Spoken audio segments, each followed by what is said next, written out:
إن الحمد لله نحمده ونستعينه ونستغفره ونؤمن به ونتوكل عليه ونعوذ بالله من شرور أنفسنا ومن سيئات أعمالنا من يهده الله فلا مضل له ومن يضلل فلا هادي له وأشهد أن لا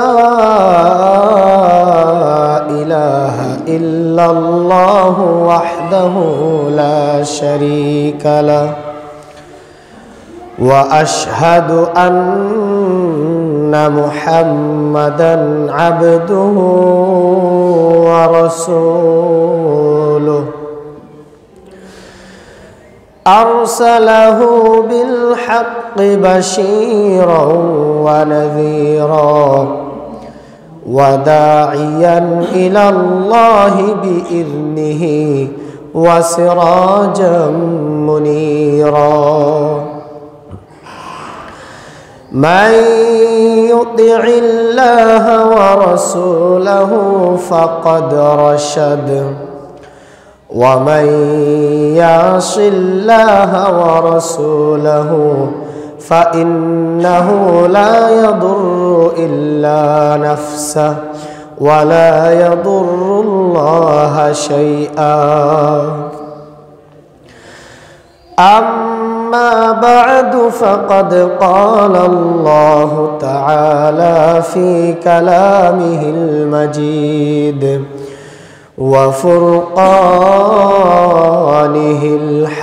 الحميد أعوذ بالله من الشيطان الرجيم بسم الله الرحمن الرحيم ومن الليل فتهجد به نافلة لك عسى أن يبعثك ربك مقاما محمودا الحمد لله যাবতীয় প্রশংসা সেই মহান আল্লাহ সুবহানাহু ওয়া তাআলার জন্য, যে মহান আল্লাহ সুবহানাহু ওয়া তাআলা সাইয়্যিদুল আইয়াম জুমাবারের সঠিক সময়ে সালাতুল জুমআ আদায়ের লক্ষ্যে বাইতুল হামদ জামে মসজিদে আমাদেরকে উপস্থিত হওয়ার তৌফিক দান করেছেন। সে মহান রব্বুল আলামিনের দরবারে শুকরিয়া আদায় করি, সকলে বলি আলহামদুলিল্লাহ। অতঃপর দরুদ ও সালাম বর্ষিত হোক বিশ্ব নবী, সর্বশ্রেষ্ঠ ও সর্বশেষ নবী নবী মুহাম্মদুর রাসূলুল্লাহ সাল্লাল্লাহু আলাইহি ওয়াসাল্লামের প্রতি। সম্মানিত মুসল্লিবৃন্দ, প্রাণপ্রিয় মুসল্লিবৃন্দ, আল্লাহর শানে প্রশংসা, রাসূলের শানে দরুদের পরেই আপনাদেরকে আমি আন্তরিকভাবে মুবারকবাদ জানাচ্ছি, অভিনন্দন জানাচ্ছি, ধন্যবাদ জানাচ্ছি অত্র দোয়ার মাধ্যমে। এই যে আজকে আপনাদের আশা বসা খুতবা শ্রবণ করা, সময় ব্যয় করা, সালাতুল জুমআ আদায় করা, আবার কষ্ট করে বাড়িতে যাওয়া, এই সবগুলোকে যেন মহান রব্বুল আলামিন কবুল করে কাল কিয়ামতের দিন সেই বিভীষিকাময় মুহূর্তে, সেই কঠিন মুহূর্তে নাজাতের উসিলা হিসেবে কবুল করে আমাদের প্রত্যেককে যেন জান্নাতুল ফিরদাউসের অধিবাসী হিসেবে কবুল করে নেন, আল্লাহুম্মা আমিন। সম্মানিত উপস্থিতি, আজকে আমি আপনাদের সামনে পবিত্র খুতবায় যে বিষয় সম্বন্ধে আলোকপাত করার ইচ্ছা পোষণ করি তা হচ্ছে তাহাজ্জুদ সালাতের গুরুত্ব ও ফজিলত সম্পর্কে। অত্র বিষয়টি কোরআন এবং হাদিস থেকে আপনাদের সামনে উপস্থাপন করার চেষ্টা করব ইনশাআল্লাহ তাআলা। ওয়া মা তাওফীকি ইল্লা বিল্লাহ, আলাইহি তাওয়াক্কালতু ওয়া ইলাইহি উনীব। সম্মানিত উপস্থিতি, তাহাজ্জুদের সালাত এটা এমন এক গুরুত্বপূর্ণ ইবাদত, এই সালাতের মাধ্যমে একজন মানুষ মহান রব্বুল আলামিনের কাছাকাছি হয়ে যেতে পারে, সবচাইতে নিকটে চলে যেতে পারে, মহান রব্বুল আলামিনের নৈকট্য অর্জন করতে পারে। এই সালাতের মাধ্যমে মহান রব্বুল আলামিনকে অনেক অনেক অনেক বেশি খুশি করা যায়। এই সালাতের মাধ্যমে একজন মানুষ তার নিজের জীবনের পাপগুলোকে ক্ষমা করিয়ে নিতে পারে। এই সালাতের মাধ্যমে একজন মানুষ নিজেকে পাপ থেকে দূরে রাখতে পারে। এই সালাতের মাধ্যমেই একজন মানুষ মহান রব্বুল আলামিনের কাছে নিজের মর্যাদা, দাম, ইজ্জত, সম্মানকে বৃদ্ধি করিয়ে নিতে পারে। সম্মানিত উপস্থিতি, এই তাহাজ্জুদের সালাত এটা এমনই এক গুরুত্বপূর্ণ ইবাদত, পূর্ববর্তী যত সৎ লোক ছিল, যত ভালো লোক ছিল, যত তাকওয়াশীল, পরহেজগার, মুহসিন, মুত্তাকি আল্লাহ রাব্বুল আলামিনের সৎ বান্দা ছিল, যত নবী রাসূল ছিল, সমস্ত নবী রাসূল, সমস্ত সৎ মানুষদের অভ্যাস ছিল তারা রাতে উঠে রাতের সালাত আদায় করত, তাহাজ্জুদের সালাত আদায় করত। সম্মানিত উপস্থিতি, কোন ব্যক্তি যদি দুনিয়াতে অঢেল সম্পদের মালিক হতে চায়, সবচাইতে বেশি বড় লোক হতে চায়, সবচাইতে বড় ব্যবসায়ী হতে চায়, সবচাইতে বড় ডাক্তার হতে চায়, সবচাইতে বড় ইঞ্জিনিয়ার হতে চায়, সবচাইতে বড় আলেম হতে চায়, সবচাইতে বড় জ্ঞানী গুণী হতে চায়, তাহলে অবশ্যই তাকে এই সফলতা অর্জন করার জন্য অবশ্যই তাকে এই তাহাজ্জুদের সালাত অবশ্যই তাকে পড়তে হবে। এই গুণে তাকে গুণান্বিত হতেই হবে। সম্মানিত উপস্থিতি, তাহাজ্জুদের সালাত পড়া এটা হচ্ছে রব্বুল আলামিনের অনুগত, মহান রব্বুল আলামিনের সৎ প্রিয় ভালোবাসা, মহান রব্বুল আলামিনের খাস বান্দাদের বৈশিষ্ট্য। আল্লাহ রাব্বুল আলামিন পবিত্র কুরআনুল কারীমে বলছেন, ওয়াল্লাযীনা ইয়াবিতুনা লিরাব্বিহিম সুজদান ওয়া কিয়ামা। মহান রব্বুল আলামিনের যারা অনুগতশীল বান্দা, মহান রব্বুল আলামিনের যারা সৎ বান্দা, খাঁটি বান্দা, তারা সারা রাত ঘুমিয়ে ঘুমিয়ে কাটিয়ে দেয় না, তারা রাতের একটা অংশে উঠে তারা মহান রব্বুল আলামিনকে সন্তুষ্ট করার জন্য তারা মহান রব্বুল আলামিনের সামনে তাহাজ্জুদের সালাতে দাঁড়িয়ে যায় এবং সিজদায় অবনত থেকে তারা রাত্রিকে অতিবাহিত করে।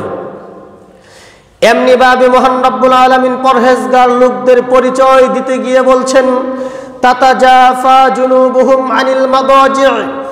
যারা মহান রব্বুল আলামিনের পরহেজগার লোক, মুত্তাকি লোক, ইমানদার লোক, আল্লাহ রাব্বুল আলামিনের খাস বান্দা, তাদের পিঠ বিছানা থেকে রাতের বেলায় আলাদা হয়ে যায়। ইয়াদউনা রাব্বাহুম খাউফাও ওয়া তামআ। মহান রব্বুল আলামিনের জান্নাতের আশায়, জাহান্নামের ভয়ে তারা রাত্রিতে মহান রব্বুল আলামিনের কাছে কান্না করতে করতে দোয়া করতে থাকেন। এমনি ভাবে মহান রব্বুল আলামিন সৎ লোকদের পরিচয় দিতে গিয়ে বলছেন, কানু কলিলাম মিনাল লাইলি মা ইয়াহজাউন। যারা নাকি সৎ বান্দা, মুত্তাকি, পরহেজগার, মুহসিন, আল্লাহ রাব্বুল আলামিনের বিশেষ বান্দা, তারা রাতের বেলায় অল্প ঘুমায়, তারা রাতের বেলায় তাহাজ্জুদের সালাত আদায় করে। শুধু তাই নয়, ওয়াবিল আসহারি হুম ইস্তাগফিরুন। তাহাজ্জুদের সালাত আদায় করতে করতে ফজরের সময় রব্বুল আলামিনের কাছে তারা আবার ইস্তিগফার করে, ক্ষমা প্রার্থনা করতে থাকে। সুবহানাল্লাহ। তাহলে তাহাজ্জুদের সালাত পড়া, এই গুণে গুণান্বিত হওয়া, এটা এমনই একটি অভ্যাস, এটা এমনই একটি গুণ, এটা এমন এক সালাত, এই সালাতটা পূর্ববর্তী যত মহান রব্বুল আলামিনের সৎ বান্দা ছিলেন, ভালো বান্দা ছিলেন, মুত্তাকি, পরহেজগার, মুহসিন, ইমানদার, রব্বুল আলামিনের খাস বান্দা, প্রত্যেকের এই অভ্যাস ছিল, তারা রাতের বেলায় তাহাজ্জুদের সালাত পড়তেন। তাই আমরাও যদি নিজেদেরকে মহান রব্বুল আলামিনের খাঁটি বান্দাদের অন্তর্ভুক্ত করতে চাই, মুত্তাকি, পরহেজগার, মুহসিন, ইমানদার, আল্লাহওয়ালা, আল্লাহ বিরু, জান্নাতি মানুষদের কাতারে যদি আমরা আমাদের নিজেদেরকে শামিল করতে চাই, তাহলে অবশ্যই আমাদেরকে অল্প সময় হলেও এই গুণে আমাদেরকে গুণান্বিত হতে হবে, আমাদেরকে তাহাজ্জুদের সালাতে অভ্যস্ত হতে হবে। সম্মানিত উপস্থিতি, তাহাজ্জুদের সালাতের অনেক ফজিলত রয়েছে। তার মধ্য থেকে কয়েকটি ফজিলত আপনাদের সামনে উপস্থাপন করব।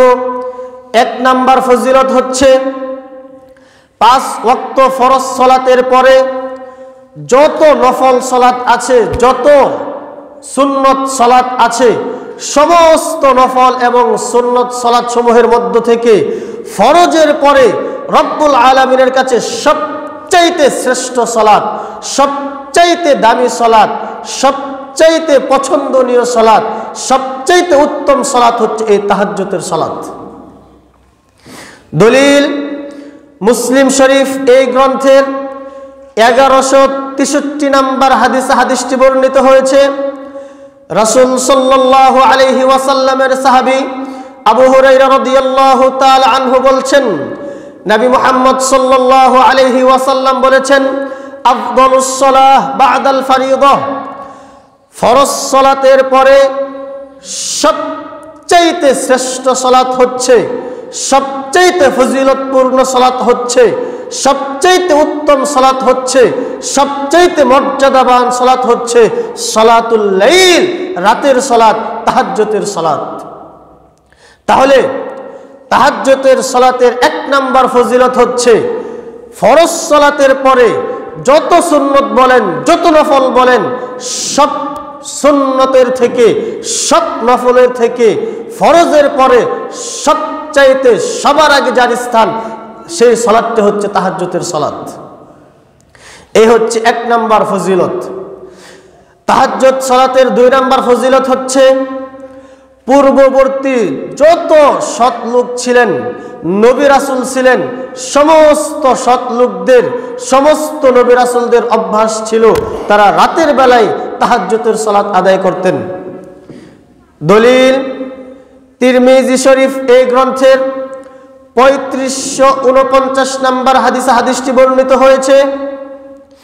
আবু হুরায়রা রাদিয়াল্লাহু তাআলা আনহু বলছেন, রাসূল সাল্লাল্লাহু আলাইহি ওয়াসাল্লাম বলেছেন, আলাইকুম বিকিয়ামিল লাইল, হে পৃথিবীর মানুষ, তোমরা রাতের বেলায় সারাটা রাত ঘুমিয়ে ঘুমিয়ে পার করে দিও না, তোমরা রাতের বেলায় কিয়াম করো, তাহাজ্জুদের সালাত আদায় করো, রাতের সালাত আদায় করো। কেন? ফাইন্নাহু দাবুস সালিহিনা ক্বাবলাকুম, তোমাদের পূর্ববর্তী যত সৎ লোক ছিল, যত ভালো লোক ছিল, যত পরহেজগার লোক ছিল, যত জান্নাতি লোক ছিল, সমস্ত সৎ লোকদের অভ্যাস ছিল তারা রাতের বেলায় সারা রাত ঘুমিয়ে ঘুমিয়ে কাটিয়ে দিত না, তারা রাতের বেলায় তাহাজ্জুদের সালাত আদায় করতেন। শুধু তাই নয়, ওয়া মাকরাবাতুন ইলা রাব্বিকুম, এই তাহাজ্জুদের সালাত এমন এক সালাত, এমন এক ইবাদত, এই সালাতের মাধ্যমে তুমি তোমার রবের নৈকট্য অর্জন করতে পারবে, তুমি তোমার রবের সবচাইতে কাছাকাছি চলে যেতে পারবে। এরপরে আল্লাহর নবী বলছেন, ওয়া মাগফিরাতুল লিসসাইয়্যাত, এই তাহাজ্জুদের সালাতের মাধ্যমেই তুমি তোমার নিজের জীবনের পাপগুলোকে মহান রব্বুল আলামিনের কাছ থেকে ক্ষমা করিয়ে নিতে পারবে, তুমি তোমার নিজের পাপগুলোকে মোচন করে নিতে পারবে। তোমার জীবনের যে অন্যায়গুলো রয়েছে, যে অনাচার রয়েছে, যে পাপ রয়েছে, সেই পাপগুলোকে মিটিয়ে দিবে এই তাহাজ্জুদের সালাত। শুধু তাই নয়, ওয়ামান হাতুন আনিল ইসমি, এবং এই তাহাজ্জুদের সালাত এমন পাওয়ারফুল এক সালাত, এমন গুরুত্বপূর্ণ এক ইবাদত, এই ইবাদতের মাধ্যমে একজন মানুষ পাপ থেকে দূরে থাকতে পারে। সুবহানাল্লাহ। তাহলে তাহাজ্জুদের সালাতের গুরুত্ব ফজিলত কত বেশি। যারা নাকি তাহাজ্জুদের সালাত পড়বে এই গুণে গুণান্বিত হবে। এই গুণটা যদি সে অর্জন করতে পারে তাহলে পূর্ববর্তী যত সৎ লোক ছিলেন তাদের কাতারে তার নিজের নামটাকে শামিল করে দিতে পারবে। সুবহানাল্লাহ। এই সালাতের মাধ্যমে মহান রব্বুল আলামিনের নৈকট্য অর্জন করতে পারবে, নিজের পাপগুলোকে মোচন করে নিতে পারবে, নিজের পাপগুলোকে ধুয়ে মুছে সাফ করিয়ে নিতে পারবে এবং নিজেকে পাপ থেকে দূরে রাখতে পারবে। এর অন্যতম মাধ্যম হচ্ছে এই তাহাজ্জুদের সালাত। এই হচ্ছে 2 নাম্বার ফজিলত। তাহাজ্জুদের সালাতের 3 নাম্বার ফজিলত হচ্ছে কোন ব্যক্তি যদি তাহাজ্জুদের সালাত পড়তে পারে, এই গুণে গুণান্বিত হতে পারে, তাহলে তার জন্য জান্নাত নিশ্চিত। সুবহানাল্লাহ। ওই ব্যক্তি জান্নাতে যাবেই যদি সে ঈমান নিয়ে মৃত্যুবরণ করতে পারে। দলিল তিরমিজি শরীফ এই গ্রন্থের 2885 নম্বর হাদিসে হাদিসটি বর্ণিত হয়েছে। রাসূল সাল্লাল্লাহু আলাইহি ওয়াসাল্লাম বলেছেন, ইয়া আইয়ুহান নাস, হে পৃথিবীর মানুষ তোমরা শুনো, হে মানব মণ্ডলী তোমরা শুনো, আফশুস সালাম, বেশি বেশি সালাম প্রচার প্রসার করো। তুমি ধনী না গরিব, বড় না ছোট, তোমার অর্থ সম্পদ আছে কিনা সেদিকে না তাকিয়ে নিজের অহংকারকে মাটি দিয়ে, অহংকারকে পুঁতে দিয়ে, অহংকারকে লাথি মেরে যাকে সামনে পাবে তাকেই সালাম দিবে, যাকে সামনে পাবে তাকেই সালাম দিবে। তুমি কিসের অর্থশালী, তুমি কিসের প্রভাব দেখাচ্ছ? এই অহংকার ধাম্বিকতাকে লাথি মেরে যাকে পাবে, কিসের গরিব, কিসের ধনী, কিসের নিঃস্ব, কিসের অসহায়, যাকে পাবে তাকেই তুমি সালাম দেবে। চিনো অথবা না চিনো, পরিচিত অপরিচিত, যাকে পাবে তাকেই তুমি সালাম দেবে। তোমার ভিতরে কেন অহংকার কাজ করবে? অহংকার বশত কেন তুমি অন্য মানুষকে সালাম দেওয়া থেকে বিরত থাকবে? তো আল্লাহর নবী বলছেন, এক আফশুস সালাম, বেশি বেশি সালামের প্রচার প্রসার করো, যেখানে সেখানে যাকে তাকে তুমি সালাম প্রদান করবে, সালাম দিবে। 2 ওয়া আতঈমুত তাআম, দুস্থ গরিব অসহায় ফকির মিসকিন তাদেরকে খেতে দাও, তাদেরকে খাওয়াও। 3 ওয়াসাল্লু বিল লাইল ওয়ান নাসু নিয়াম, যখন সমস্ত মানুষ ঘুমিয়ে যায়, তোমার আশেপাশের সব মানুষ ঘুমিয়ে গিয়েছে, তখন তুমি আস্তে করে উঠে রবের সামনে সালাতে দণ্ডায়মান হয়ে যাও, রবের সামনে সালাতে দাঁড়িয়ে যাও, তাহাজ্জুদের সালাতে দাঁড়িয়ে যাও। যদি তুমি এই 3 গুণে গুণান্বিত হতে পারো, তাদখুলুল জান্নাতা বিসালাম, নিরাপদে জান্নাতে প্রবেশ করবে। সুবহানাল্লাহ। তাহলে আল্লাহ নবী অত্র হাদিসে বললেন, যে ব্যক্তি 3 গুণে গুণান্বিত হতে পারবে ওই ব্যক্তি নিরাপদে জান্নাতে প্রবেশ করবে। 1 বেশি বেশি সালাম দিতে হবে। 2 ফকির মিসকিন দুস্থ গরিব অসহায়দেরকে খেতে দিতে হবে। তাদেরকে খালি মুখে বাড়ি থেকে তাড়িয়ে দেওয়া যাবে না। ধমকি দিয়ে, ধাক্কা দিয়ে, খোঁটা দিয়ে তাদের মনের মধ্যে প্রভাব লাগে, কষ্ট লাগে, এমন কোনো আচরণ ফকির মিসকিনদের সাথে করা যাবে না। 3 যখন রাতের বেলায় সমস্ত মানুষ ঘুমিয়ে থাকে, আশেপাশের মানুষগুলো ঘুমিয়ে থাকে, তখন রাতে তাহাজ্জুদের সালাত আদায় করা। এই 3 গুণে যদি আমরা গুণান্বিত হতে পারি তাহলে আমরা জান্নাতে নিরাপদে প্রবেশ করব, জান্নাতে যাবই যাব ইনশাআল্লাহ।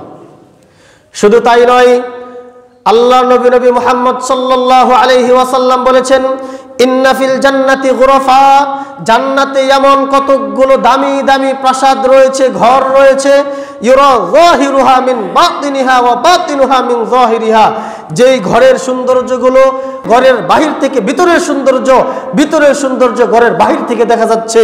এত দামি দামি জান্নাত, এত দামি দামি ঘর, এত সুন্দর সুন্দর প্রাসাদ রব্বুল আলামিন প্রস্তুত করে রেখেছেন। যখনই সাহাবায়ে কেরামের সামনে আল্লাহর নবী এই অংশটুকু পাঠ করলেন, তখনই সাহাবায়ে কেরাম বললেন, আল্লাহর নবী একটু বলুন তো কাদের জন্য, কার জন্য এত দামি দামি প্রাসাদ, এত সুন্দর সুন্দর ঘর জান্নাতে মহান রব্বুল আলামিন নির্মাণ করে রেখেছেন।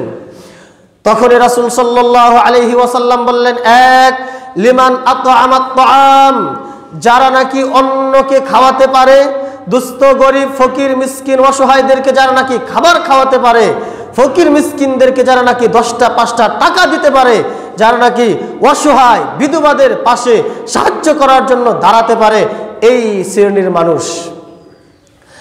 দুই ওয়াসাল্লু বিল্লাইল ওয়ান নাসু নিয়াম, যখন মানুষ রাতের বেলা ঘুমিয়ে থাকে তখন রাতে উঠে তাহাজ্জুদের সালাত আদায় করা।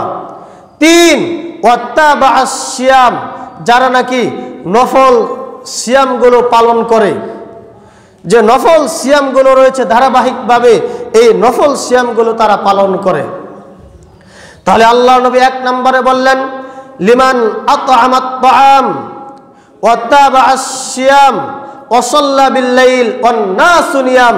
4 নম্বরে আল্লাহ নবী বলছেন লিমান আলানাল কালাম, যার মুখের ভাষা নরম, যে মানুষের সাথে হাসি মুখে কথা বলতে পারে, সুন্দর ভাষায় কথা বলতে পারে, মানুষকে তার মুখের মাধ্যমে কষ্ট দেয় না, আঘাত দেয় না, মানুষের মনের মধ্যে সে কষ্ট দেয় না।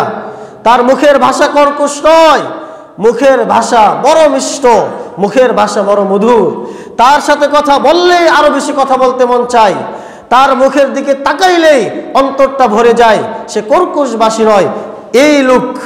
তাহলে আল্লাহ নবী অত্র হাদিসে 4টি গুণের কথা বললেন। এই 4 গুণে যে ব্যক্তি গুণান্বিত হতে পারবে ওই ব্যক্তি এই দামি প্রাসাদে জান্নাতে প্রবেশ করবে। সুবহানাল্লাহ। 1 নাম্বার গুণ হচ্ছে ফকির মিসকিন দুস্থ গরিব অসহায়দেরকে খেতে দেওয়া। 2 মুখের ভাষাকে নরম করা, কর্কশবাসী না হওয়া। 3 নিয়মিত নফল সিয়াম পালন করা। 4 যখন রাতের বেলা মানুষ ঘুমিয়ে থাকে তখন তাহাজ্জুদের সালাতে রবের সামনে দাঁড়িয়ে যাওয়া। তাহলে আজকে আমার আলোচ্য বিষয় যেটি হচ্ছে সেটি হচ্ছে তাহাজ্জুদের সালাত। এই তাহাজ্জুদের সালাতের মাধ্যমে একজন ব্যক্তি নিজের জন্য সে জান্নাতকে নিশ্চিত করে নিতে পারে। সুবহানাল্লাহ। তাহলে যে ব্যক্তি তাহাজ্জুদের সালাত পড়বে, এই গুণে গুণান্বিত হতে পারবে, সে অবশ্যই জান্নাতে যাবে। দলিল হচ্ছে তিরমিজি শরীফ এই গ্রন্থের 2885 নম্বর হাদিস। তবে শর্ত হচ্ছে তাকে ঈমানদার হতে হবে, ঈমান থাকতে হবে। 4 নাম্বার, রাতের বেলা যদি কোনো ব্যক্তি উঠে ওযু করে 2 রাকাত তাহাজ্জুদের সালাত আদায় করে রবের কাছে, রব্বুল আলামিনের কাছে, সেই মহান রবের কাছে তার দুঃখ কষ্ট দুর্দশা ব্যথা বেদনা অভাব তার যে চাওয়া পাওয়াগুলো আছে সে যদি মহান রব্বুল আলামিনের কাছে প্রার্থনা করে, মহান রব্বুল আলামিনের কাছে দোয়া করে, রব্বুল আলামিন ওই ব্যক্তির দোয়া অবশ্যই কবুল করেন। দলিল এই ব্যাপারে 3টি দৃষ্টান্ত আপনাদের সামনে পেশ করব। 1 মুসলিম শরীফ এই গ্রন্থের 757 নম্বর হাদিসটি বর্ণিত হয়েছে। রাসূল সাল্লাল্লাহু আলাইহি ওয়াসাল্লাম বলেছেন, ইন্না ফিল লাইলি লাসাআহ লা ইওয়াফিকুহা আবদুন মুসলিমুন ইয়াসআলুল্লাহ তাআলা মিন খায়রিদ দুনিয়া ওয়াল আখিরাহ ইল্লা আ'তাহু ইয়্যাহ। ইয়াশারের সালাতের পর থেকে শুরু করে ফজরের সালাতের আগ পর্যন্ত এই দীর্ঘ রাত, এই রাতের এই সময়টুকুর ভিতরে এমন একটা সময় রয়েছে, ওই সময় যদি রব্বুল আলামিনের কোনো বান্দা, পৃথিবীর কোনো মানুষ রাতে ঘুম থেকে উঠে রব্বুল আলামিনের কাছে ফরিয়াদ করে দোয়া করে, ওই সময়টা যদি সে পেয়ে যায় আর ঠিক ওই সময়ে সে যদি মহান রব্বুল আলামিনের কাছে দুনিয়া এবং আখিরাতের যে কোনো কল্যাণকর কিছু চায়, ইল্লা আ'তাহু ইয়্যা, রব্বুল আলামিন তাকে অবশ্যই অবশ্যই ওই জিনিস দিবেই দিবেন, তার দোয়া কবুল করবেনই করবেন। সুবহানাল্লাহ। তাহলে রাতে এমন একটা অংশ রয়েছে, এমন একটা মুহূর্ত রয়েছে, এমন একটা সময় রয়েছে, ওই সময়ে যদি কোনো বান্দা ঘুম থেকে উঠে যায়, উঠে রবের সামনে দাঁড়িয়ে যায়, দাঁড়িয়ে দাঁড়িয়ে সিজদায় অবনত হয়ে রব্বুল আলামিনের কাছে তার চাওয়া পাওয়াগুলো, তার জীবনের ঘাটতিগুলো রব্বুল আলামিনের কাছে ফরিয়াদ দিতে থাকে, রব্বুল আলামিনের কাছে চাইতে থাকে, রব্বুল আলামিন ওই ব্যক্তির ওই বান্দার চাওয়া অবশ্যই কবুল করেন, করবেন। কারণ রাসূল সাল্লাল্লাহু আলাইহি ওয়াসাল্লামের কথা কোনোদিন মিথ্যা হতে পারে না, হাদিস কখনো মিথ্যা হতে পারে না। আমরা চাওয়ার মতো চাইতে জানি না, আমরা কিছু হলেই আগে আমাদের সর্দারের কাছে দৌড়াই, চেয়ারম্যানের কাছে, মেম্বারের কাছে, পিতার কাছে, মায়ের কাছে, দুনিয়ার লোকের কাছে দৌড়াই। কিন্তু যার কাছে চাইলে, যার কাছে দৌড়াইলে আমার জীবনের সমাধান হবে, আমি আমার জীবনের সবকিছু যার কাছ থেকে পেতে পারি, যিনি নিঃস্বার্থভাবে আমাকে আমার জীবনের সবকিছু দিতে পারেন, তার কাছে আমরা চাই না, তার কাছে আমরা যাই না, সারা রাত ঘুমিয়ে কাটিয়ে দেই। আরো বড় দুঃখের বিষয় হচ্ছে এখন তো উন্নত যুগ, আধুনিক যুগ, টিভি, সিনেমা, গান বাজনা ইত্যাদির মাধ্যমে রাত 10টা, 11টা, 12টা পার করে যখন দোকান থেকে বাসায় যায়, ওই ব্যক্তি কি তাহাজ্জুদের সালাত পড়তে পারবে? তার দ্বারা কি রাতে উঠে তাহাজ্জুদের সালাত পড়া সম্ভব?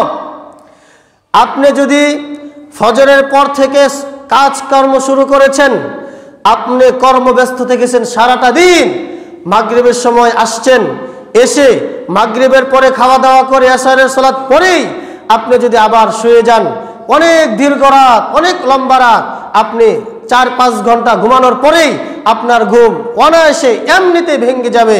আপনি ফজরের আজানের আধা ঘন্টা, 1 ঘন্টা আগে আপনি বিরক্ত বোধ করা ছাড়াই বড় আনন্দের সাথে, বড় তৃপ্তির সাথে আপনি শেষ রাতে আধা ঘন্টা সময়, 1টা ঘন্টা সময় রবের সামনে দাঁড়িয়ে তাহাজ্জুদের সালাতে দাঁড়িয়ে আপনার জীবনের যে ঘাটতিগুলো রয়েছে, যে অপূর্ণ বিষয়গুলো রয়েছে, সেই বিষয়গুলো রব্বুল আলামিনের কাছে পেশ করতে পারবেন। কিন্তু আমরা কি করি? সারাদিন মাঠে ঘাটে কাজ করি, মাগরিবের পরেই খেয়ে দিয়ে দোকানে যে আড্ডাবাজি শুরু করি। কার নামে কত কি সমালোচনা আছে, গীবত আছে, পরনিন্দা আছে, কার নামে কোথায় কি ঘটেছে একেবারে শুরু করে দিই রাত 10টা, 11টা। আসি আবার ফজর কোন দিক দিয়ে পার হয়ে যাচ্ছে, কারো কোনো খোঁজখবর নেই। সম্মানিত উপস্থিতি, দেখতে দেখতে আপনার বয়স 40-এর কোঠায় চলে এসেছে, দেখতে দেখতে আপনার বয়স 50-60-এর কোঠায় চলে গিয়েছে, দেখতে দেখতে আপনার বয়স 70-এর কোঠায় চলে গিয়েছে। কি করলেন জীবনে, কি করলেন আপনি? এই 60-70 বছরের জীবনে যদি আপনি নিজেই হিসাব মিলিয়ে দেখেন, আমার প্রতি বিরক্ত বোধ করবেন না। আপনার ভিতরে এই অপরাধ আছে বিধায় আমি বলছি, আপনাকে ধরিয়ে দিচ্ছি, মরার পরে কিন্তু আপনাকে প্রত্যেকটা সেকেন্ডের হিসাব রবকে বুঝিয়ে দিতে হবে। অথচ বুখারী শরীফের হাদিস, আল্লাহ নবী মুহাম্মদ সাল্লাল্লাহু আলাইহি ওয়াসাল্লাম বলেছেন, আল্লাহ রাব্বুল আলামিন প্রত্যেক রাত্রে মানুষকে দেওয়ার জন্য প্রথম আকাশে, দুনিয়ার আকাশে নেমে আসেন। নেমে এসে মহান রব্বুল আলামিন মানুষদেরকে ডাকতে থাকেন, মাইয়াদউনি ফাস্তাজিব লাহ, কে আছো আমাকে ডাকবে, আমি তার ডাকে সাড়া দিব। মহান রব্বুল আলামিন আপনাকে ডাকছেন, আর আপনি মহান রব্বুল আলামিনকে কোনো কিছু মনে না করে, তাকে কোনো পরোয়াই করছেন না, কোনো বিষয়ই মনে করছেন না, আপনি ঘুমিয়ে থেকে যাচ্ছেন। এরপর আল্লাহ রাব্বুল আলামিন বলতে থাকেন, মাইয়াসআলুনি ফাউতিয়াহু, আমার কাছে কে আছে কিছু চাইবে, আমি তাকে তা দিব। কার জীবনের কি ঘাটতি আছে, কার কি লাগবে, আমার কাছে চাও, আমি রব্বুল আলামিন তোমাকে দেওয়ার জন্য প্রথম আকাশে নেমে এসেছি। এমনি ভাবে মহান রব্বুল আলামিন আমাকে আপনাকে ডেকে ডেকে বলেন, মাইয়াস্তাগফিরুনি ফাগফির লাহু, কে আছে আমার কাছে ক্ষমা চাইবে, আমি তাকে ক্ষমা করে দিব। আল্লাহ রাব্বুল আলামিন প্রত্যেক রাতে, যখন রাতের শেষ তৃতীয়াংশ অবশিষ্ট থাকে, বাকি থাকে, রব্বুল আলামিন দুনিয়ার আকাশে নেমে এসে আমাকে আপনাকে এইভাবে ডাকতে থাকেন। কিন্তু আমি আপনি এত বড়ই উদাসীন, এত বড়ই গাফেল, এত বড়ই দুর্ভাগা যে আমরা মহান রব্বুল আলামিনকে মূল্যায়ন করতে পারছি না। আমাদের নিজেদের জীবনের চাওয়া পাওয়া, আমাদের নিজেদের জীবনের ঘাটতিগুলো, আমাদের নিজেদের জীবনকে দুনিয়া আখিরাত উভয় জগতে সুখময় জীবন গঠন করার জন্য, গড়ে তোলার জন্য যে জিনিসগুলো চাওয়া দরকার, রব্বুল আলামিনের কাছ থেকে আমরা চাইতে পারছি না। সম্মানিত উপস্থিতি, এমনিভাবে নবী মুহাম্মদ সাল্লাল্লাহু আলাইহি ওয়াসাল্লাম বলেছেন, কোনো ব্যক্তি যদি রাতে ঘুম থেকে ওঠার পরে এই দোয়াটা পড়ে, লা ইলাহা ইল্লাল্লাহু ওয়াহদাহু লা শারীকা লাহু, লাহুল মুলকু ওয়া লাহুল হামদু ওয়া হুয়া আলা কুল্লি শাইইন কাদির, ওয়া সুবহানাল্লাহ ওয়ালহামদুলিল্লাহ ওয়া লা ইলাহা ইল্লাল্লাহ ওয়াল্লাহু আকবার ওয়া লা হাওলা ওয়া লা কুওয়াতা ইল্লা বিল্লাহ। ঘুম থেকে জাগ্রত হওয়ার পরেই এই দোয়াটা পড়ে। এই দোয়াটা পড়ার পরে সে অজু করে 2 রাকাত সালাত আদায় করে। এরপরে সুম্মা দাআ উস্তুজিবা লাহ, এরপরে সে আল্লাহর কাছে যা চাইবে, যা দোয়া করবে, আল্লাহ রাব্বুল আলামিন ওই ব্যক্তির তাই দান করবেন, ওই ব্যক্তির দোয়া সবকিছু কবুল করে নেবেন। সুবহানাল্লাহ। তাহলে রব্বুল আলামিন আমাকে আপনাকে দেওয়ার জন্য প্রস্তুত আছেন, কিন্তু আমরা তো নিতে জানি না। কি করলেন আপনি? মানুষের বদনাম করে, গীবত করে, পরনিন্দা করে, টিভি সিনেমা দেখে জীবনের কি হলো? কি লাভটা হলো আপনার? ফজর এশারের সালাত পরেই ঘুমিয়ে যান, ফজরের 1 ঘন্টা আগে উঠে যান, আধা ঘন্টা আগে উঠে যান, উঠে নিজের জন্য, ছেলেমেয়ের জন্য, এলাকাবাসীর জন্য, প্রতিবেশীর জন্য, সমস্ত মুসলিমদের জন্য একটু দোয়া করুন, কান্নাকাটি করুন, কোরআন তেলাওয়াত করুন।